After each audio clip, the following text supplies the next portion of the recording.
Well, with shots in arms and 4th of July wrapping up, the demand for travel is back. But after a year and a half in pandemic, bringing personnel and bringing airplanes back online is no easy task.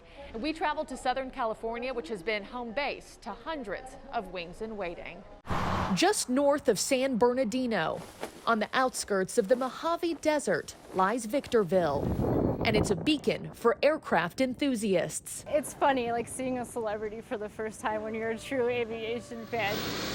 They're starstruck over ComAv Technical Services, the American leader in airplane storage and redeployment. We serve every type of fleet. General Manager William Tollison took us for a drive. We are the first news crew they've ever allowed in to document the 500 acres of sideline planes. I mean, this really is like all of the world's most popular carriers landed on Mars. We get retirements constantly anyway, but half are down due to the pandemic. When COVID hit, air travel crashed. About 5,000 commercial planes went offline. Hundreds of them have been stored here.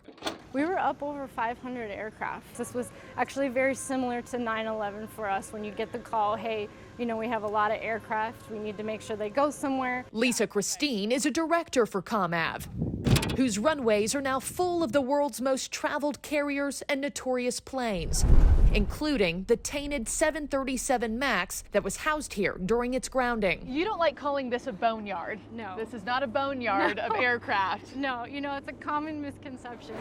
With post-pandemic travel making its comeback, many of these perfectly good planes are headed back up, but their return to the skies isn't immediate. It could take 1 week up to 30 days.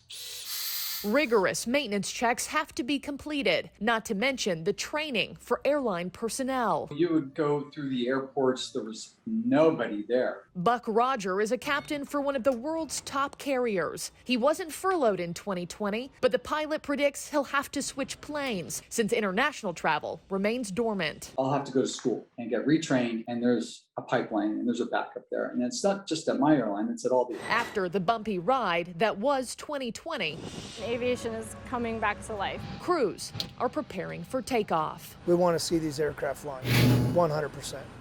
Yeah, talk about a true bucket list destination for real aviation fanatics. And by the way, we're back in Dallas now, which on Friday afternoon had more cancellations and more delays than anywhere else in the world. And all of those travel disruptions that are being felt nationwide right now, yeah, that has everything to do with COVID. There just aren't the airplane reserves that there once were pre-pandemic.